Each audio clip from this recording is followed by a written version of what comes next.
Hey everybody, welcome to the second video of Monday. There's going to be about 4 videos today. This is the second one. It's going to go over the Great Gifting Crystal. What we're going to do is compare 2019 with 2020 and also look at what players are saying about the Great Gifting Crystal and as well get a perspective of different titleages. So the first thing I want to do in this video is get a little bit of a compare off and have a look at the 2019 versus the 2020. 2020 is on the left. 2019 is on the right. We're going to look at the percentages in a moment. If you don't know, you can go into game, you can click on the calendar, click on the Greater Gifting Crystal, and then cycle through some stuff and have a look at some things as well. Also, if you need an update on the calendar situation, Kabam won't be in the Vancouver office until at least about 6 p.m. No, about 6 p.m. tonight, UK time, which is around about like between 8 and 10 PST time.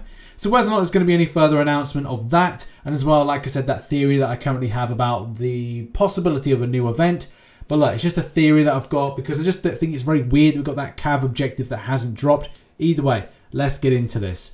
So as you can see on screen, 2019 on the right, 2020 on the left. Now look, there's some changes, there's some alright changes, but the biggest thing for players is going to be the percentages. And also where this ties in with people in different places of the game. If you are a Thronebreaker player, you may or may not feel devalued by what is going to be in a Greater Gifting Crystal if you are more likely to go for these. If you went for them last year, we didn't have the Thronebreaker title. I can't even remember. God, time goes so fast. I can't remember if we had like Cavalier by then as well. If that was Cavalier's start of the year or end of the year. Something like that. In any case, whatever it is, the fact is, it's up to you if you feel valued or devalued by them. So this year we've seen added in some improvements with the type of rarity of crystals because we got the Nexuses in. So we've got 4-star, 5-star, 6-star Nexus crystals. We've also got something that I wanted to personally see, and that's tier 5 class catalyst fragments. The percentage is going to be quite important, especially for those at Cavalier and going, hey look, I might drop myself some units on this particular solo event. And by the way, I'll be doing a video about the best things to buy in that particular event, but it will be about 2 hours after the event drops because it will just take a bit of time to create a spreadsheet as well, look at what's included, look at the values of points, look at the values, look at other variables as well as to like whether or not it's worth to do whatever. 5-star signature stones, 5-star awakening gems, 6-star signature stones are in, or the crystals are in. Shame it's not +5 on the 6 stars. That would have been nice. But there's no 6-star awakening gems, which, look, for a lot of Thronebreaker players, even though people would say, well, that devalues the game, it kind of like puts skew the game economy. It screws up the game economy if we give out a load of 6-star awakening gems. But these are things that Thronebreaker players may be more interested in, rather than saying the 5-star ones, because look, 5 stars. For Thronebreaker players, it's not really there. Kabam had a difficult job to put this in for... Would they have more complaints if this crystal represented one titleage and then they had a different one that represented a different lower titleage? You'd have mass complaints on that one. So I think Kabam did that in order to avoid any animosity and pitchforks and angry mobs. That's how I feel, or the reasons I feel Kabam have done this in this kind of way. But apart from that, there's the usual things. There's a 6-star Kangs, 6-star Thanos.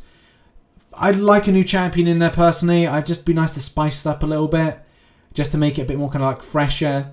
I know they kind of like Weapon X is a specific type of champion, but man, if that was added into the Greater Gifting Crystal, that adds that little bit of extra zing to that. I just made me go ooh. But look, we've got to have a look as well at the drop rates because that's going to be the thing. It's better than last year, as we can see. It's better, but at the same time, what are the drop rates? If you're not familiar with these Greater Gifting Crystals, they're usually about 300 units. And I like them because they're fun. They're entertaining to see what you get.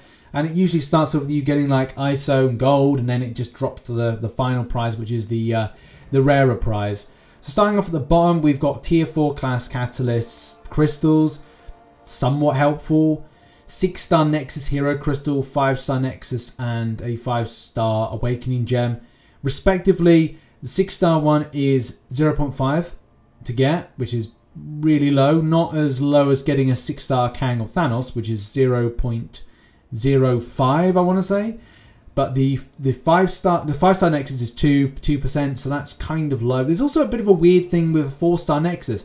It is more rarer to get a 4-star Nexus than it is to get a 5-star Nexus. That's weird, but Kabam do weird things. That's kind of the thing there.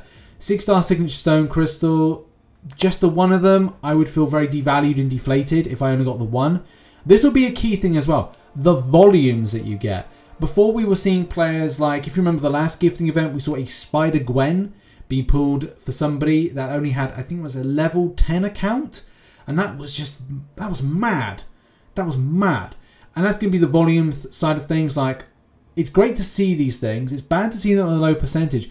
But the key thing is, where are they going to have, where is it going to be when in the terms of volume? What volume of shards are we going to see? Like, I'm going to be kind of annoyed if I see 1,000 6-star shards come out of a crystal. And I'm there thinking like, man, give me that extra spice, please. But yeah, it looks like high percentages are going to things like your tier 2 alphas, which is nice. Like, I love tier 2 alphas. I've got a lot of rank ups planned. I've got a spicy Christmas Day opening, including a 6-star Skill Nexus Crystal, a 6-star Crystal, and maybe some great gifting crystals, maybe another 6-star featured, maybe some other stuff as well. So look, I'm looking forward to a nice, spicy Christmas opening. I'm talking like a proper winter spice, cranberry and winter spice, kind of Sprite kind of spice. You guys know what I mean. Straight out of India kind of spice. And you guys know spice in India. But look, the low percentages are going to be either the turn-ons or turn-offs, and as well the avoiding of things for throne breakers. Throne breaker players want to avoid more than they get. What I mean by that, they want to avoid the 4-star stuff, the lower stuff. They want to avoid that. They want to see the stuff that's more geared towards their progression, and that is going to be a key thing for them. But I think at times like this, it's best to kind of go over to see what the community is saying. And I put up a quick little Discord kind of discussion as to where players are at with titleages and how they feel about these drop rates and how they feel about these crystals and the changes from 2019 to 2020. First of all, let's go over to Twitter. Shout out to Corey. If you don't know, Corey helped me work on that video about getting units for the Cyber Weekend deals based on his free-to-play grind, and he is a prolific grinder of the game, but as well is free-to-play, so it's good to get that perspective. It says, first off, the inclusion of 4-star Tier 4 Basic and Tier 4 Class Catalyst. Sure, advanced players can use Tier 4 Class Catalyst, but not for 300 units, and F and 4 stars in Tier 4 Basic. Come on, Kabam. Then 5 stars and 5-star Sig Stones, maybe uncollected or Cav, want these Tier 4 Basics. Do not. The only saving grace will be the amount of 6-star shards, signatures, Sigs in the Tier 2 Alpha given. That's true. If it's a huge flat amount in not different amounts, okay, I can deal with these things knowing I'm going to get a bunch of useless 4 stars Tier 4.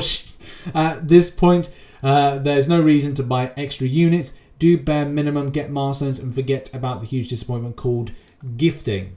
Finally saying, the number one thing that's missing is at least a small chance at 6-star Awakening Gem Crystal. Absolutely. I get it. They don't want to flood Uncollected and Cav with them, but this is the result of not gating rewards with the progression titles moving forward.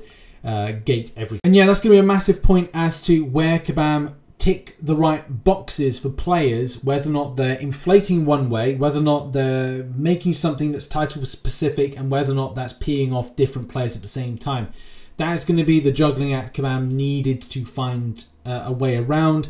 I don't know if they've overly done it this year, but anyway, let's kind of have a look at the Discord opinions on the matter. Stark Spidey says, I'm Cavalier on 6.3, variant 500% completed, variant 6. Very happy overall. Unfortunate about the 4-star Nexus, really. I am shocked by how good the drop rates for Tier 5 class Catalyst seem. Also, the 6-star drop rate seems great. I wish the 5-star gem was a generic, as we saw a free one in the event last month, but you can't have everything. Aditya says he's uncollected. It is a chance to be good, but the percentages aren't promising, and that's going to be the key thing for a lot of players as to where it charts in. Roach is so much worse than the only thing I'd want is the Tier 5 class Catalyst, but the chances are so slim. Uncollected, trash, but basically equal rewards to the 22-hour event things. Relay 2, RLA2 says, Cavalier, I think the Nexuses are a nice add, but I like the higher chances for the tier 5 basic and tier 2 alpha. However, I don't understand why a 4-star Nexus has lower drop rates than a 5-star Nexus. That's true. That's what we question. Ray says, not good enough. I don't think Kabam is doing a good job adjusting the rewards compared to the game's progressions from last year. Last year, these rewards would pass since they weren't so easy. But this year, it should have been way better due to the Awakening Gems being super easy to get. Signature Zones are easy to get, and so on. Cavalier could be better, but I enjoy the chance of a Nexus Crystal and tier 5 class Catalyst Fragments. That I think is going to be the biggest thing. It's going to like the chance. Everything's down to chance. At the end of the day, if you take a risk with these crystals, it's all down to chance. But will this be something that will help a roster propel themselves? Is it going to be 2%? And that's going to be the other thing that we just don't know in this this situation with the Greater Gifting Crystal is the fragment volume. How much of the fragment volume is it going to be? Is it going to be 2%? Is it going to be 5%? Is it going to be 10%? Or could it be extra spicy, be 25%? Oh, that is gonna really bug me, I think, as to like the volume of it, because it's 5.1%. That's not too bad, especially compared with other stuff. But at the same time, if you're getting 5.1% and you're like, hey, great, got it, but it's only like about 2% volume, they'll be like, well, I'd rather just have my 300 units back, to be honest.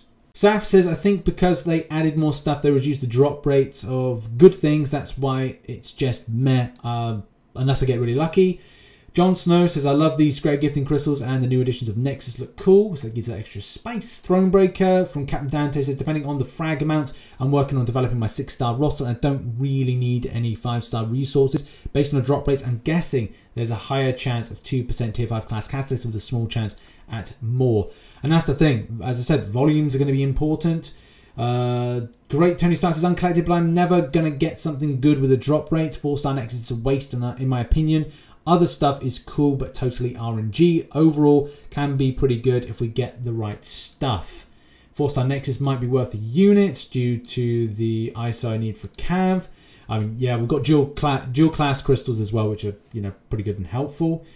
Cavalier title-based calendars would have been such a nice move. Just yeah, I mean, yeah, we're trying not to talk about that, but we're trying to talk about the what's in the crystals. Increased bonus items, but lower drop rates. The worst trophy champs in the highest rarity. Too much randomness when the entire year has featured selectors in one way or other. I mean, yeah, that would be good. That's wishful thinking, I think, for us. But it's a good point by Webhead there. Tier 1 is a massive problem. I can't take champs to rank 2 without having 5 of them. They should be added to the Great Gifting Crystal. I agree, higher volume being added. But we do have that with the solo crystals, which Kabam have given us at least one to get from the calendar. Cage says, Cav, if it weren't for the milestones, both Alliance and personal, I would skip it. My 3k units I've saved could clear out a chunk of Act 6 and even some variant content. This is what I'm thinking as well. I'm still thinking I'm on the fence with gifting event until Christmas Day. I know I've asked for like iTunes gift cards for my birthday. Not birthday, it's Christmas, for Christmas. I mean, it could be, I'm Jesus apparently. Yeah, so like, that's where I could be at with that. It's just like maybe spend on Christmas Day. Those unit deals. By the way, video on that one towards the end of the week-ish. And we'll talk about what was last year, what's this year. I've got this sneaking suspicion it's going to be Epoch Shards. Got a suspicion. But, you know, on that to another day. DDG says, uncollected, any amount of 5 or 6-star shards will be happy with. Everything else is a bonus for me. I need better champs to rank up. It's very mixed. I would say it's very mixed. I think Kratos has his opinion here, saying that Cav Crystal, no. Random tier 5 class Catalyst, good. Dual Crystal, good. I don't know, it's other opinion. Anyway, I say the big takeaway from this is everyone is feeling dubious. I'd say more dubious towards Thronebreaker, looking down at these particular rewards. Not in a bad way, but not necessarily in a good way. It's kind of like there's no, I would say, up curve of hype. And the reason is it just goes down to what a Thronebreaker requires versus what a lower player requires. I still personally will go for these crystals just from a point of going, right, I might drop 3,000 units on this. But I more than likely will do this towards Christmas Day, or it's a case what I'll do is I'll just drop the 3,000 units that I've got now in my like my unit store, my unit area. I'll drop 3,000 units and then top up my amount on Christmas Day with the gift cards that I get from like what I've asked for Christmas. So that may be where I go, because then if I'm buying units with the gift cards, then at least I'm picking up the extra stuff from the purchase. So that may be what I do with that one. But also, you know, it's going to be up to you what you do. Is it going to be spice from these crystals? Of course. Is it going to be entertaining to see what people get? Of course it is. And that's the thing. I'm going to try and have as much fun with this, but at the same time, if the first batch of Greater Gifting crystals troll me mercifully, I will stop at 10 and that's it. 10 through my units being spent and I will stop. Because that's the thing. I love these crystals and that's the great thing about last year. But at the same time, if you're feeling you're getting trolled by them, it may be best to stop and just go, look, why don't I just exchange revives for future content that I've got to do? Energy refills and stuff that really matter. Am I taking the event seriously? And am I going to be trading things like dual credits? I can't remember. They're called dual credits? Dual credits in order to maximize point take home versus the event. That's going to be key things that you'll have to have that discussion with yourself. The video will be out about that later on. Sorry if this video was a little bit longer than it should really be, but I wanted to get the perspective of the player base, and that's the great thing about this thing I'm creating with Discord, is that I'll create rooms for a discussion for a video and then take feedback from players. So it means that I can have the opinions whilst I'm doing the video to then mix in with what, you know, I feel against that. Do I agree? Do I disagree? And those kind of things as well. So hopefully you understand what I'm doing on the channel, and hopefully you enjoyed the Discord, which we're now pushing to 2,000 members. We were just below 1,000 last week. It's amazing. Thank you very much for the support. And yeah, check out some recent content up there. Rich's Realm, and I'll see you all soon. Bye-bye.